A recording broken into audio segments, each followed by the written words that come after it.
E aí, game designer, tudo certo? Aqui é Fabiano do Fábrica de Jogos. E você às vezes pode ter se deparado com esse negócio de na faculdade ou no trabalho se usa esse modelo, né? Ou às vezes porque esse modelo se tornou uma referência para se falar em planejamento, né? Também. E falou assim: ô, me manda aí o teu GDD. Tu já fez GDD?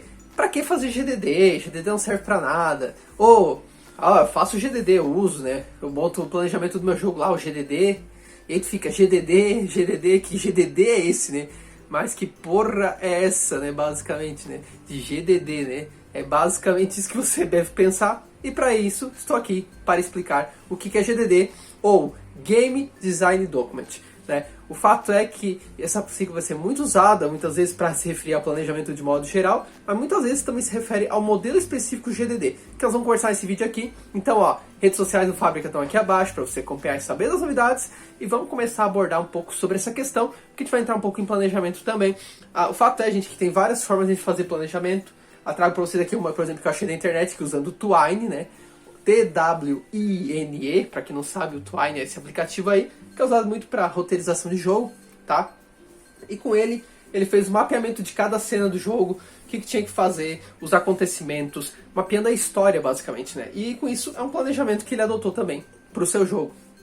E também, isso pra mim é planejamento, também tá dentro do pacote. Assim como também num jogo que eu fiz uma vez em 2018, que foi um jogo The Lost Pets, que eu fiz só pra ensinar pra vocês o processo de desenvolvimento. Foi um jogo que ficou um tempo lá no ar, depois ninguém mais acessou, tirei do ar, basicamente. Mas esse exemplo aí, eu até deixo no vídeo pra vocês, que depois eu vou citar.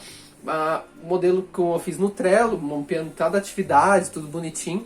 E que nele também tinha uns anexos, que um deles era o GDD, um modelo de documentação mesmo, feito no Google Drive, onde mostrava ali o jogo, o desenvolvimento, as regras, tudo bonitinho. Além da produção que eu fiz em Construct 2 na época também.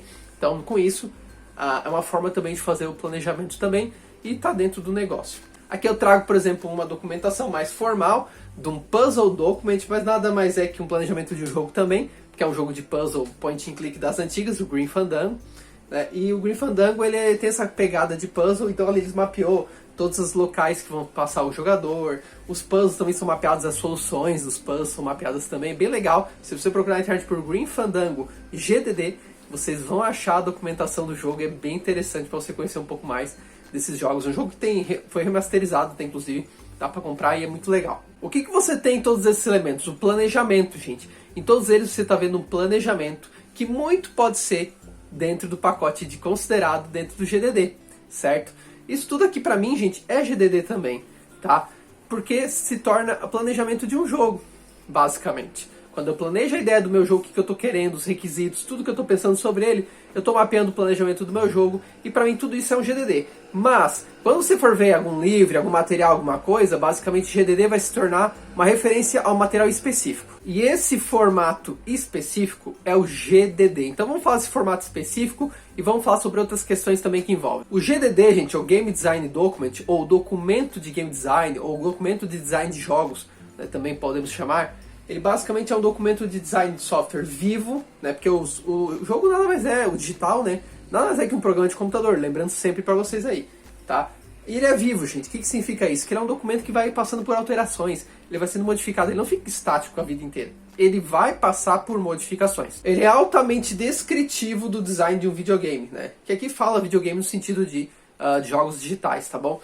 Então ele é altamente descritivo, ele vai descrever tudo que o jogo vai ter de requisito, o que vai ter lá dentro desse jogo, a história, as mecânicas, tudo que vai ser necessário para construí-lo, tá bom? O GDD ele é criado e editado pela equipe de desenvolvimento, né? Claro que a responsabilidade é do game designer daí, né? É uma das responsabilidades, inclusive, do game designer, é o planejamento, tá? Isso, inclusive, para quem não sabe o que é game designer, o que faz game designer, que acha que game designer é artista, tem o meu e-book gratuito aqui embaixo, Os Segredos para Games Viciantes, que tu pode baixar e aprender mais já gratuitamente, tá bom? Tem aqui na descrição, só clicar aí, ó, bora estudar, tá beleza? E ele é usado principalmente na indústria de videogames para organizar os esforços de uma equipe de desenvolvimento, tá? Exatamente isso, gente. A ideia do GDD foi criado para ajudar a organizar o esforço da equipe de desenvolvimento, e organizar a equipe, para que todo mundo entenda o jogo de uma mesma forma, numa mesma ideia. Porque imagina o designer gráfico entender o jogo de um jeito, o programador entender de outro, o game designer entender de outro, o pessoal do áudio entender de outro, ia ser uma confusão danada isso aí, né? Não ia dar certo esse negócio. Então precisava de uma forma que a gente centralizasse tudo num lugar só, os requisitos do jogo e que a gente tivesse uma forma que unificasse isso. O GDD foi uma forma que foi criada, é um formato que foi criado, muito característico de uma documentação, mais de texto, que é basicamente é como se fosse um formato de documento Word, a gente vai colocando imagem, vai colocando texto, e basicamente vai descrevendo o que vai ser aquele jogo, né? O GDD tem muito essa característica, né? Que você vai encontrar muito ali no Grim Fandango, que eu mostrei pra vocês como exemplo, o meu próprio ali também do The Lost Pets também, vai seguir muito essa linha, mas claro que é importante dizer pra vocês que não é o único formato, e a gente pode fazer de diversas formas, inclusive existem formas mais modernas já para a gente trabalhar o GDD, tá? A gente fazer de uma forma muito mais visual, de uma forma muito mais acessível, rápida de consulta e muito mais simples também, porque o GDD ele é um pouco burocrático demais, né? E aí para jogos muito simples, tu vai gastar muito tempo fazendo isso aí, né? E aí não vale a pena muitas vezes, entendeu? Ou então às vezes vai ficar muito inacessível, muito complexo para uma equipe. Às vezes, sei lá, fazer um quadro na parede mostrando tudo que precisa vai ser muito mais fácil, por exemplo. Ou às vezes uma página só escrevendo o básico vai ser muito mais fácil para essa equipe também. Então por isso que esse formato é muito discutido, muito trabalhado, né? Eu, por exemplo, gosto muito do PowerPoint, fazer PowerPoints gerando imagens, e essas imagens depois são nomeadas em nomes diferentes, e aí as pessoas que querem acessar a mecânica vai acessar essa imagem, ou se quer acessar sobre tal parte, tá lá separadinha, e tá de uma maneira mais sucinta, mais visual e menos burocrática que um GDD. Isso vai de acordo com o projeto que você vai trabalhar e de acordo com o que você vai fazer. Esse documento ele é criado, gente, pela equipe de desenvolvimento, porque entenda, gente, que o Game Designer ele é o responsável por isso, mas ele recebe as contribuições da equipe também, tá? Ele busca coletar as ideias da equipe, tá? Não é um documento que é construído só pelo Game Designer. Ele também busca a equipe para ajudar e contribuir, tá? Como resultado da colaboração entre seus designers, artistas e programadores, como uma visão orientadora que é usada em todo o processo de jogo. Exatamente isso, ela norteia, né? Ela centraliza tudo num lugar só, para que todo mundo fale a mesma língua sobre o jogo. Aqui eu trago para vocês alguns tópicos que vocês podem abordar no seu Game Design Document, caso você use essa abordagem, ou se não em outras abordagens que você utilizar, que você pode definir para o seu jogo e pode ajudar também como escopo, né? Então para as mecânicas, o gênero do jogo, quais são as regras do teu jogo, o que se pode e não pode fazer, quais são as ações do personagem jogável, as mecânicas que ele vai poder executar, os comandos do jogo, ou seja, apertei A vai fazer o quê? Apertou direcionar para lá faz o quê? Entendeu? Movimentação e a visão de jogo, se vai ser top-down, se vai ser um side-scrolling, enfim, se vai ser uma primeira pessoa, né, um FPS, né, no estilo de jogo de estilo primeira pessoa. Então a visão, né, como é que o jogador vê o jogo, porque isso define arte, por exemplo, define uma série de movimentações também, né, que tu vai ter que programar. As HUDs, ou seja, né, já falamos um pouquinho disso, né, os painéis de informações do jogo, o posicionamento onde vai estar essa HUD, a tela do jogo, como é que vai ser, o tamanho, as funções que vão ter ali dentro dessa HUD também, porque pode ter menus, submenus ali de interação, né? Itens e power-ups que vão ter, obstáculos e elementos de fase, né? Que daí são, por exemplo, um buraco, um espinho, por exemplo, né? Inimigos, o comportamento desses inimigos, né? Definir a progressão do jogo, ou seja, como é que vai ser o aprendizado do jogador, os desafios, como é que vão ser apresentados, como é que vai ser graduando essa dificuldade aí que está acontecendo. Isso vai ter saves, salvamentos, checkpoints, todas essas coisas. Isso aqui é um básico do básico do básico, tá, gente? Que eu estou orientando vocês aqui para pensarem quando for fazer GDD, o formato que for de GDD que vocês usarem, tá bom? Um pouco também das narrativas aí, quem são os personagens principais, quais são a relação que esses personagens têm um com o outro, porque tem que agregar, né? A relação tem que contribuir de alguma forma, né? Qual que é o objetivo do herói, né? Quem é que se opõe ao herói para não impedir aquele objetivo que ele atinja? Né? Como é que desenvolve o aprendizado do herói na jornada, né? Como é que ele evolui? Né? Sempre perante a mecânica de jogo, né? Então, sei, como é que ele está evoluindo? Passando de fase, progredindo? Ele está aumentando de nível de experiência? Ele está aprendendo uma nova experiência e percepção? Ele está descobrindo um fato que ele estava investigando como detetive? Sei lá, tem que ter alguma coisa que ele progrida em termos de mecânica, de narrativa na tua história, no teu jogo, tá? Tem que se pensar nisso, tá? E claro que também em termos de jogador também, né? A progredir em termos de aprendizado e de habilidade que ele está sendo desenvolvido ali pelos desafios propostos pelo jogo. Que daí entra muito na teoria do fluxo, do flow, que a gente já falou um vídeo sobre isso, né? Que é a parte de como fazer um jogo divertido, né? Como é que vai ser os altos e baixos desse herói perante o opositor, né? Porque sempre o jogo vai dessa brincadeira, né? O herói conquista uma coisa, daqui a pouco o vilão vai lá e faz uma coisa melhor que ele para deixar ele para baixo de novo. Daí ele vai lá e faz uma melhor ainda. Por quê? Para manter um ponto de interesse pela história e você se manter engajado. Jogos fazem muito isso com a graduação da própria dificuldade já, né? Mas a gente pode fazer isso narrativamente e de outras formas também. Como é que vai se relacionar todos os elementos em relação à temática também, né? Então isso é muito importante também. E como é que vão ser as fases e os temas dado ao que você está querendo abordar como narrativa. Claro, gente, e se o jogo de você, seu, vai ter uma ênfase maior em narrativa ou menos. Claro que cada elemento desse pode ser de menor peso ou de maior peso também. Mas aqui é um básico do básico do básico perante narrativa. E assim também eu defino a questão da estética também, algumas questões que eu coloco ali, questões de emoção, que emoção que tu quer que o jogo passe, né? No jogo como um todo, naquela fase em específica, que tipo de tensão, de emoção que tu quer provocar no jogador, né? Quer dar mais medo, quer deixar ele mais com ansiedade, quer dar uma sensação mais de alegria, de felicidade. Daí com isso a gente consegue induzir pelas cores, pelo próprio áudio que está tocando ali. Tem uma série de elementos que a gente consegue trabalhar para te passar esse tipo de sensação pela estética. E quando a gente fala aqui de estética, não é só visual, é também sonora, tá, gente? Também tá nesse pacote. Então, isso é a atmosfera do jogo que a gente fala. Eu já falei várias vezes aqui, para quem é antigo do canal do Fábrica, sobre a atmosfera, né? Que a atmosfera que você quer criar para o seu jogo, para construir essa experiência. E a estética vai ajudar muito nisso. Né? Isso reflete no estilo de desenho, nas cores, na tipografia, no logo que tu vai criar para o teu jogo, nas trilhas de UFX e por aí vai, né, gente? Uma série de coisas aí, né, que envolver o teu jogo, tá bom? Também, claro, o level design também, né, gente? Baseie-se na progressão criada, não bote repetições excessivas, né? Que é repetir muito aquele mesmo mecânica, daquele mesmo jeito de usar, daquele mesma solução de problema. Pô, isso uma hora vai dizer o jogador, tá, já aprendi isso aqui, já fiz desse jeito, né? Pô, muda um pouquinho pelo menos, né? Porque isso entendia, né, em excesso usado. Né? Então, isso montar uma escala de dificuldade, já falamos sobre grafo de ritmo aqui no canal, em diversos vídeos de prática nas sextas-feiras, então vale a pena dar uma assistida, tá? Aprendizado do jogador também falamos da teoria do fluxo, né? Inclusive tem um vídeo ali, ó, cria um jogo divertido, tá ali, ó. Esse vídeo aí vai ser muito importante para você aprender essas partes. Pense no tempo de partida que tu deseja para a fase e sempre pense num pensamento de horas, minutos, segundos, que é uma técnica de organização basicamente do que você quer propor, por exemplo, como desafio para o jogador. O que você quer que o jogador faça por horas no teu jogo? O que você quer que o jogador faça por minutos no teu jogo? E o que você quer que o jogador faça por segundos? Né? Dessa forma você consegue ter uma amplitude melhor na hora de pensar na experiência que tu quer proporcionar. Isso ajuda muito na hora de planejar o teu jogo. E aqui eu trago várias questões também novamente do level design para você. Então, objetivo da fase perante o jogador, o que ele está aprendendo, qual que é o desafio que está sendo proposto, né? O que ele aprendeu ali, lidar com um novo power-up, com um novo inimigo, ou usou de uma forma diferente o mesmo inimigo, o que ele está aprendendo? O que agrega na narrativa isso aí, né? Essa parte que ele está passando ali, o que ele faz? Ele está chegando mais perto de salvar a princesa? Ou ele está progredindo, ele está evoluindo, ele está ficando mais forte para se preparar para o desafio maior?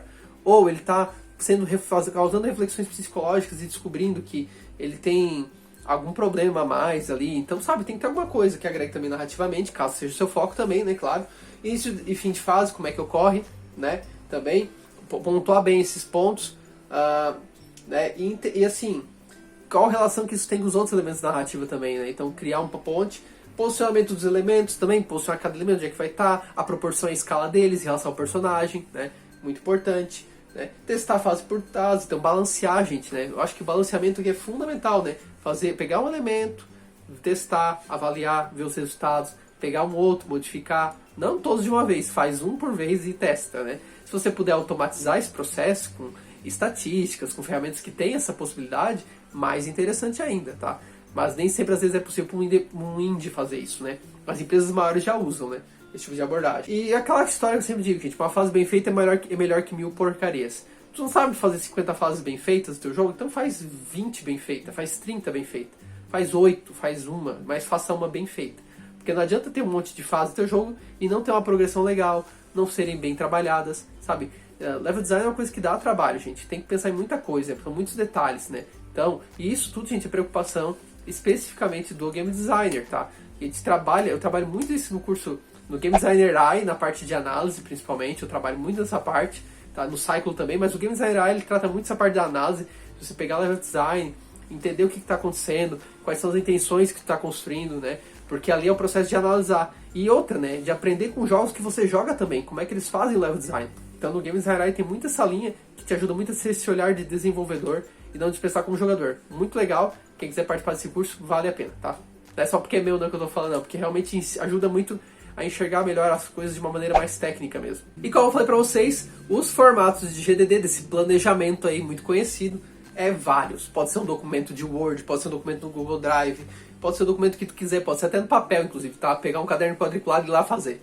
Pode ser imagens também, tá? Eu já usei essa abordagem de imagens, bem legal, principalmente no PowerPoint, que daí tu vai lá e faz um salvar como e gera tudo em imagem PNG, por exemplo, e fica cada slide separado por imagem. É bem interessante isso, tá? É muito legal, porque o PowerPoint cria muita coisa visual, mais objetiva, então é legal. Fluxograma também já usei bastante, é legal. Quadro já usei também, né? Fazer tudo num quadro ali, tirar uma foto, bota na documentação a foto. Cara, perfeito, vale também, né? Um storyboard, um esquema, um diagrama, um mapa mental, cara, o que for, cara. A verdade é, use aquilo que for mais útil, mais produtivo para o seu trabalho, tá? Mas não deixe de planejar, tá, gente? Que às vezes eu vejo muito isso aqui. Ah, não vou fazer GDD porque tá, ok, não é o modelo mais adequado. Ok, mas não deixe isso como desculpa para não planejar, tá? Porque às vezes eu uso muito isso. Ah, usa como desculpa para não planejar, daí sai aquele jogo todo das coxas, aí daqui a pouco não sabe mais o que tá fazendo, então às vezes desiste, não termina o jogo. Então toma cuidado com isso, tá? Faça algum tipo de planejamento, aquilo que for melhor para você, que for mais produtivo, mas não deixe de planejar, tá? Isso é muito importante, tá? A gente precisa criar essa cultura do planejar as coisas, gente. O fazejamento é bom, é legal, te dá coisa mais concreta, no caso dos protótipos até inclusive, mas tem uma base antes, tá? Porque protótipos sem objetivo, sem planejamento antes também, vira uma coisa que a gente não tá sabendo o que tá fazendo. E pra que a gente tá fazendo, entendeu? Perde um pouco o rumo, tá? E aí, pra vocês entenderem um pouco dos planejamentos mais diversos, eu deixo pra vocês 2 vídeos meus, onde eu conto um jogo que eu fiz pra Game Jam do Fábrica de Jogos, um jogo feito em 48 horas, e como é que eu fiz esse planejamento desse tipo de jogo, que é 2 dias, né, gente? Como é que eu faço planejamento de um jogo de 2 dias? Eu mostro pra vocês nesse vídeo como é que eu fiz, e também tem o vídeo que eu mostro como planejar um GDD de maneira fácil, útil e organizada para quem quer usar esse formato de GDD, mas lá eu já falo de outras questões também de planejamento que eu falei aqui, e vale a pena também você assistir, que agora você já sabe o que é Game Design, então tá na hora de agora fazer um GDD útil, fácil, organizado e bem feito e bacana, tá bom? Espero que você tenha gostado desse vídeo e deixa aí pra mim nos comentários se você usa GDD, se você já usou GDD, se deu certo ou não deu, e se você usa outros formatos de planejamento também, que é bem legal pra gente trocar ideia e compartilhar com a galera, que outros formatos que você tá usando, ou que a empresa de você que você trabalha tá usando, isso é muito legal, gente, né? É muito importante pra gente ter outros formatos de planejamento também. Tá certo? Curta, compartilha, se inscreve no canal caso você é inscrito, clica no sininho, faz toda aquela função de YouTube, galera. Toda aquela função que é bastante importante pra gente fazer esse vídeo chegar o mais longe possível e o Fábrica crescer também como comunidade e ajudar mais gente aí que tá querendo ingressar no início da área de jogos, tá bom? Tchau pra vocês então e até o nosso próximo vídeo do canal do Fábrica de Jogos. Valeu, abraço!